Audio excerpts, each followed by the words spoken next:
कलयुग में नहीं मानोगे तो तुम्हारा क्या कुछ और होगा। और वही हो गया पिछले।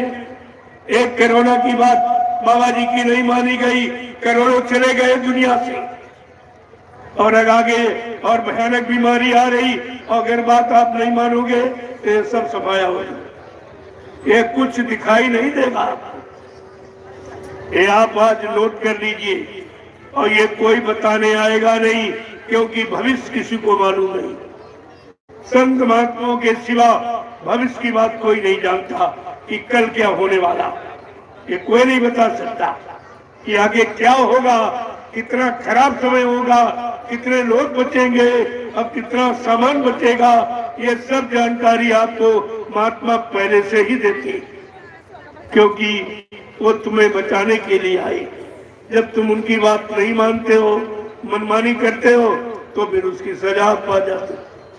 वो तो चाहते सब बच जाए, सारा देश बच जाए, किसी का कोई नुकसान न हो, सब लोग सुख शांति से परिवार समाज में रहे और अपना अपना खेती, दुकान, दफ्तर, बिजली, व्यापार, खेती, ये सब काम करे सच्चाई ईमानदारी के साथ। और शाम को समय निकाल कर सुबह शाम एक एक घंटा भगवान का सच्चा भजन करे और खुदा की सच्ची इबादत करे, बस आपका जीवन सुखमय हो जाए।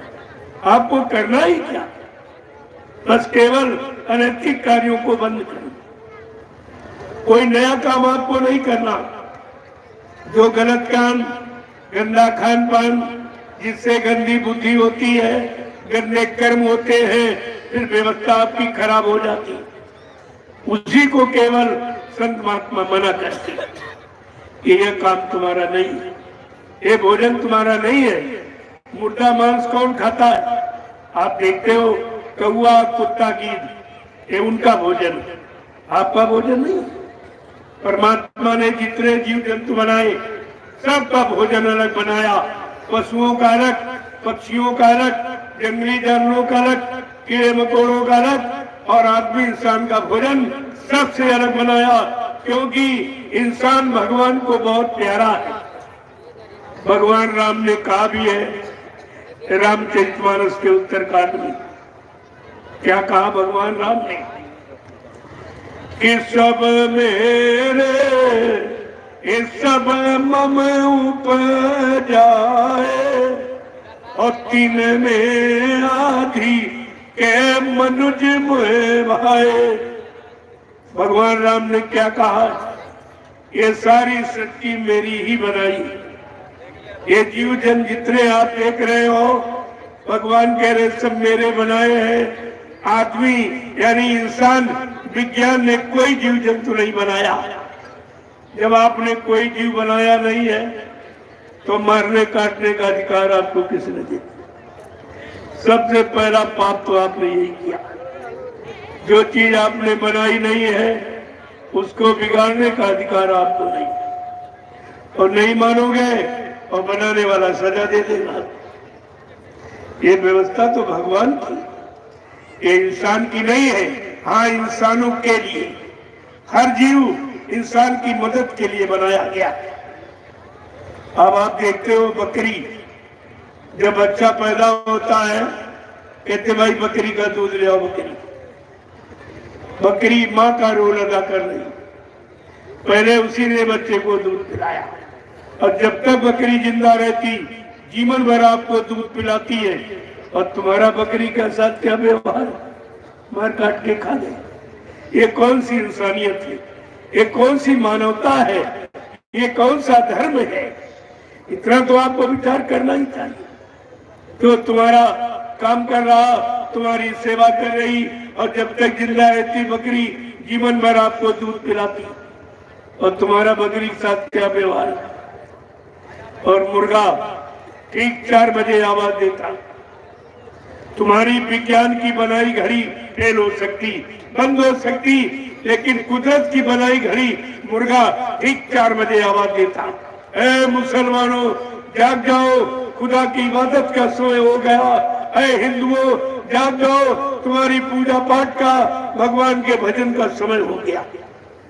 कितने अच्छे नेक भले काम के लिए आपको जगाता है और आपका मुर्गे के साथ क्या व्यवहार है कि मार काट के खा रहे, क्या कर रहे आप ये कर क्या रहे? अरे तुमसे तो पशु अच्छा, जो कम से कम तुम्हारी मदद करता है, तुमसे पक्षी मुर्गा अच्छा, जो नेक भले काम के लिए आपको जगाता है। और आप सबका मुर्गे के प्रति क्या व्यवहार है? जरा अपने मानवीय व्यवहार पर दृष्टि डालिए आप कि तुम पशुओं से भी ज्यादा खराब हो। अरे मनुष्यों से तो पशु नहीं, ये जानवर आपके दरवाजे पे बजने वाले गाय भैंस बकरी, अगर इनको आप भूखा रखो 2-4 दिन को नहीं, इनको चारा नहीं देंगे, इनको मांस खिलाएंगे तो ये यानी मतलब जान दे सकता लेकिन मांस नहीं। अपने भोजन के सिवा ये गंदा भोजन नहीं खाएगा। देखो पशुओं को भी ज्ञान है, वो चारे के सिवा मांस नहीं खाएगा। अगर इसको 1 सप्ताह प्यासा रखो कि पानी नहीं पिलाएंगे और कोई इसको शराब पिलाएंगे तो ये जान दे सकता है लेकिन शराब नहीं पिएगा। पशुओं को भी अपने भोजन पानी का ज्ञान, ऐ इंसान तू अपने भोजन पानी को भी भूल गया।